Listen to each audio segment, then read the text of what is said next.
안 들려요.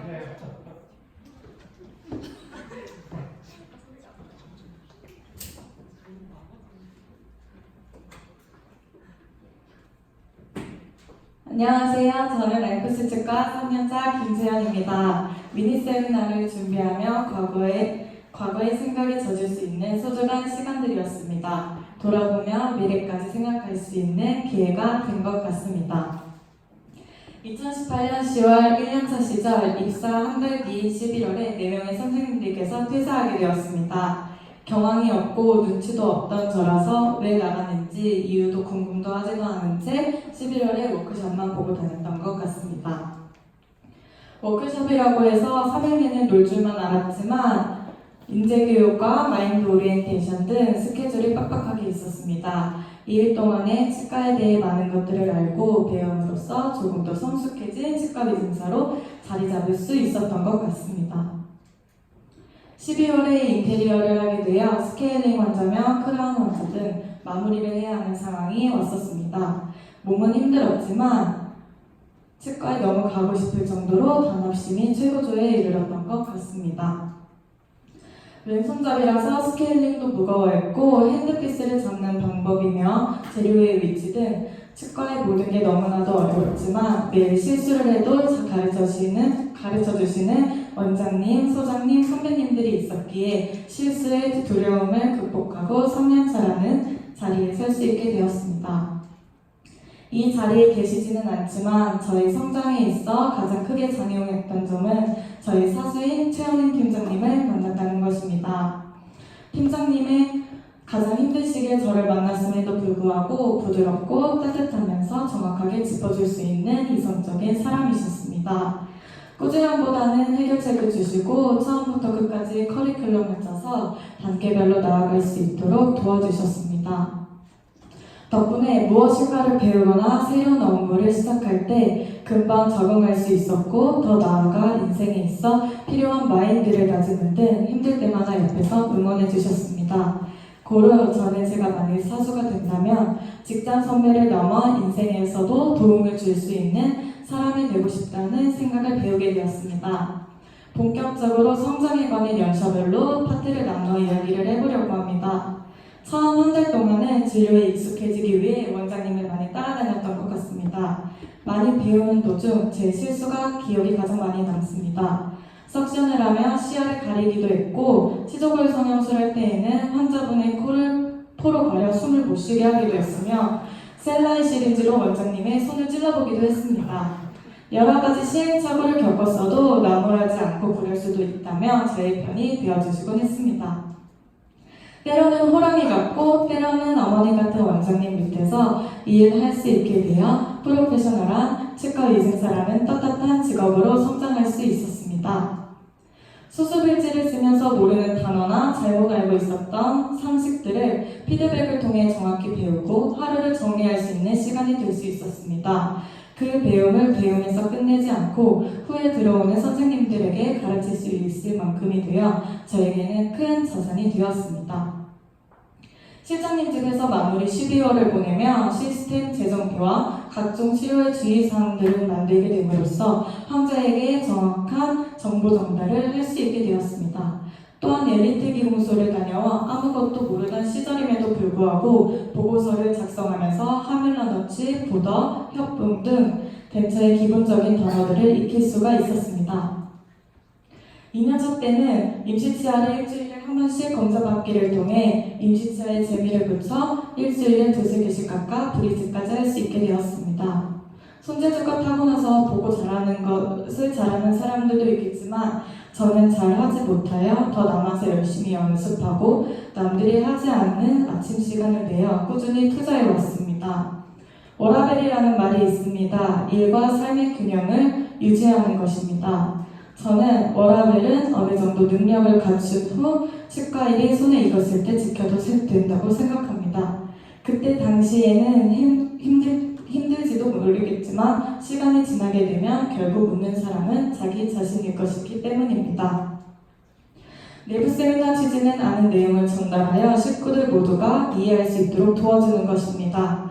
첫 번째, 발표자 입장에서의 저는 모르는 것들이 많아 임플란트, 보철, 방사선 임상을 발표하여 치과 식구들과 공유하고 공부하는 저를 찬스가 될 수 있었습니다. 30년 경력의 원장님과 저보다 훨씬 높은 경력의 선배님들 앞에서 세미나를 상상도 못 해봤던지라 더욱더 부담감을 갖고 열심히 공부했었던 것 같습니다. 생각을 해보면 진료실에 투입되면 이름보다 스킬에 집중하게 되는데 국시가 끝나고 나서 책을 펴보지도 않던 제가 교과서 앞에 있는 신기한 광경도 보게 되었습니다. 두 번째, 듣는 이 입장이 되었을 때면 깊은 내용을 전달받아 잘못 알고 있던 지식이나 평소에 알고 싶었지만 인터넷이나 교과서에 세부적으로 나오지 않은 부분에 대해서까지도 공부할 수 있는 기회라고 생각을 했습니다. 목표를 세워 성취감을 얻는 방법을 배웠습니다. 목표를 세울 때 우선순위를 정해 단계별로 나누어 집중도를 높여가는 방법으로 명확한 숫자와 구체적인 내용을 기입하는 것입니다. 저는 달로 정하여 그달 안에 마무리될 수 있도록 원장님, 실장님과 약속했던지라 보험 청구 취득하는 것을 꼭 지키고 싶어 이룰 수 있던 것 같습니다. 제게는 누군가와 약속을 하면 꼭 지키는 습관이 있습니다. 그게 저를 움직이는 원동력이 되는 것 같습니다. 이유를 찾는 것이 목표를 세우는데 큰 도움이 될 것이라는 생각을 했습니다. 하나로 두 번의 덴트앱, 종이 차트 등 다양하게 치과에서는 청구를 하게 됩니다. 저희 치과는 덴트앱을 사용합니다. 처음 덴트앱을 사용할 때는 우왕좌왕하고 치식을 유치인데 연구치를 넣는 등 실수가 빈번했습니다. 어느덧 익숙해져 보니 여러 가지 장점들이 눈에 보이기 시작했습니다. 사진을 찍으면 유심을 꽂아 바로 올리고 동의 서명, 스캔한 종이를 넣는 3단 공간이나 식은단 촬영 센서 연결, CT 등 편리한 것들을 느낄 수가 있었습니다.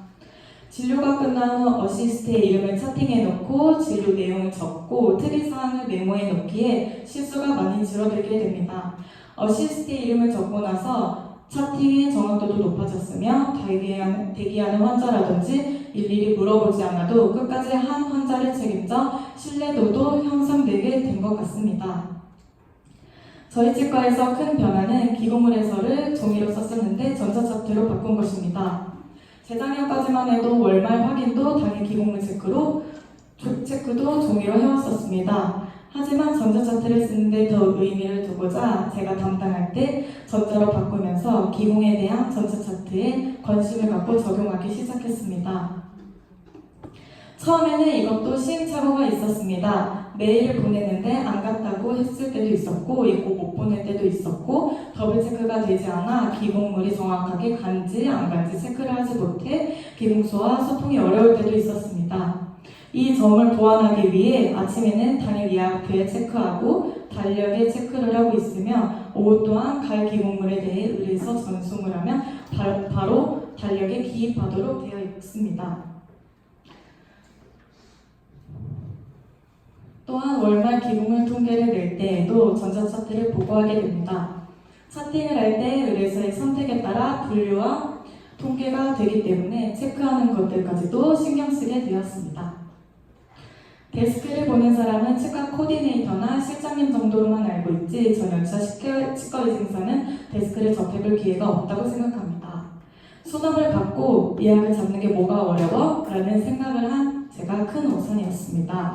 데스크를 보기 위해서는 진료실 안 상황이며 다음 환자가 무엇을 할 것이고 시간은 얼마나 오래 걸릴지, 겹치는 환자는 없는지, 대처나 풀케이스 경우 수납은 제때 잘 받았는지 등 할 것들이 태산이었습니다.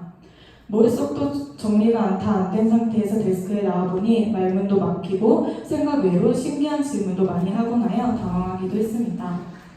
제가 데스크를 보며 가장 많이 늘었다고 생각한 것은 정확한 성경명을 볼 줄 아는 것입니다.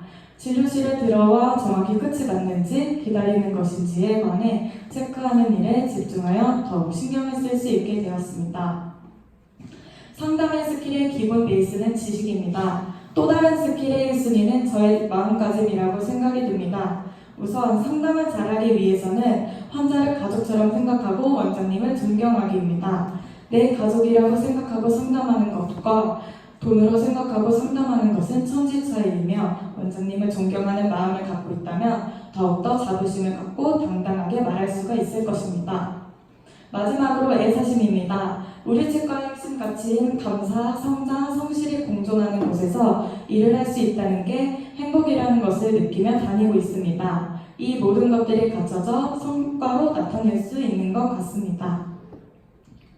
아무것도 모른 채 벽 넘어 보던 기록물을 제가 맡게 된 순간 우선은 네 라고는 했지만 그 뒤에 올 후폭풍이 두려워 있었습니다. 하루하루가 지나도 확신이 없기 때문에 선생님들께 많이 물어보며 관리를 했던 것 같습니다. 정확하게 진료에 대한 개념이 없기 때문에 뭐가 갔어야 되는지 필요한지 인지를 못했던 것 같습니다. 직접 발을 담그고 노력해보니 안 되는 건 없었습니다. 제가 맡고 있던 기공물은 코너스, 알프스틸리 빼고 전부 다였습니다. 아시다시피 저희 치과는 풀케이스 환자분들이 많습니다.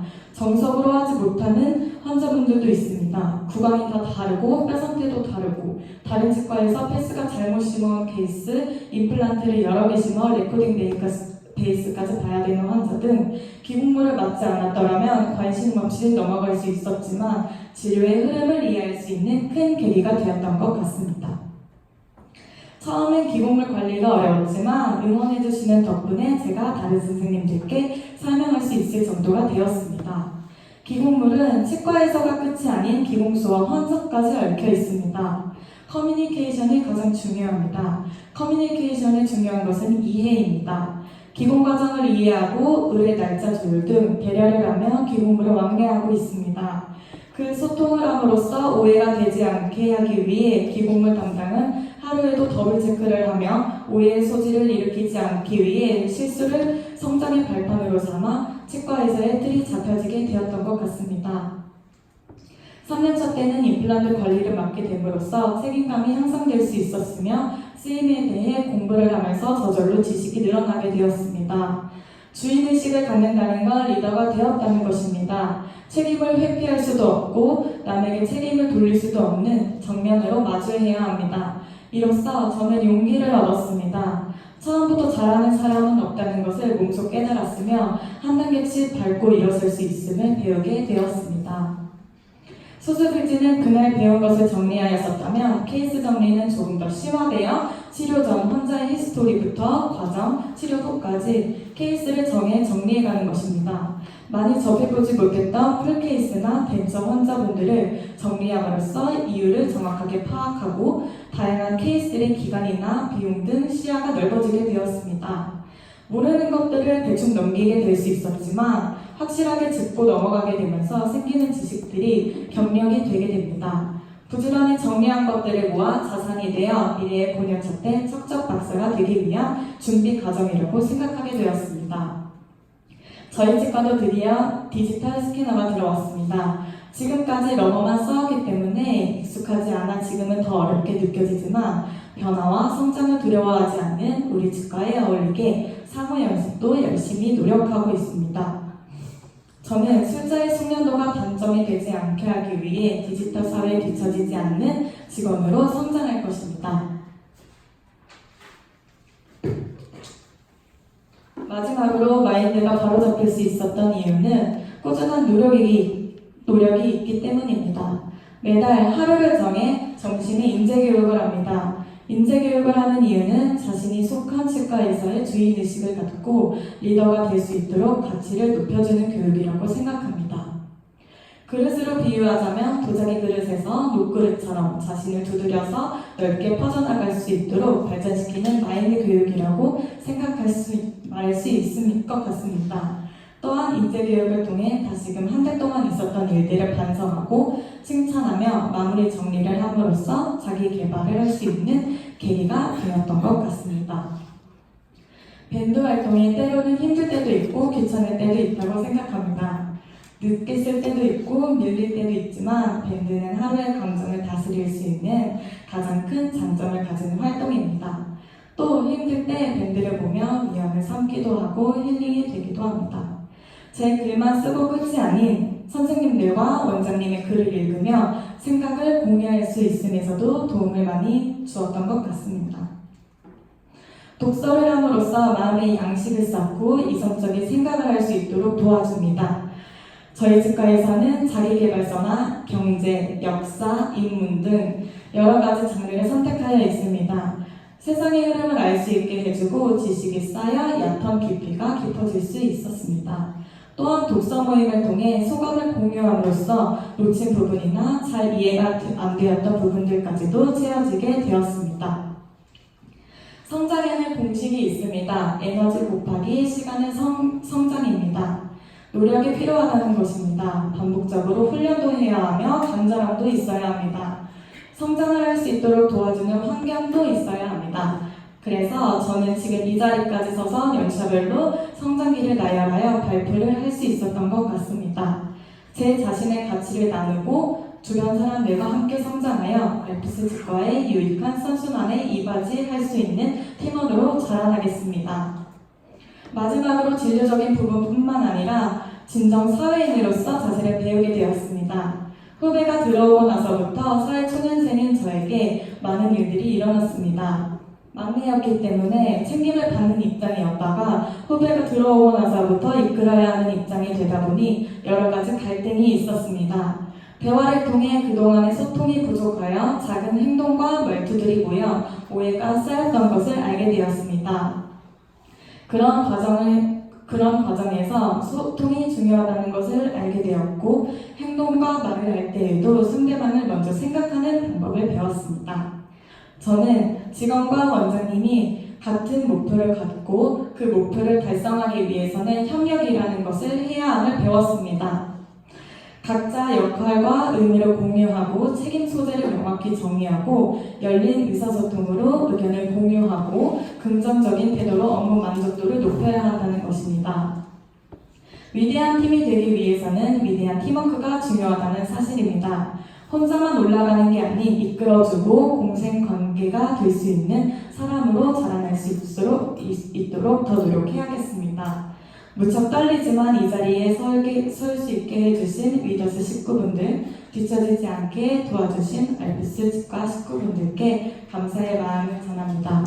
20분 동안 3년 성장기를 들어주셔서 감사합니다. 앞으로 멋진 치과 의사가 되는 김세연이 되겠습니다.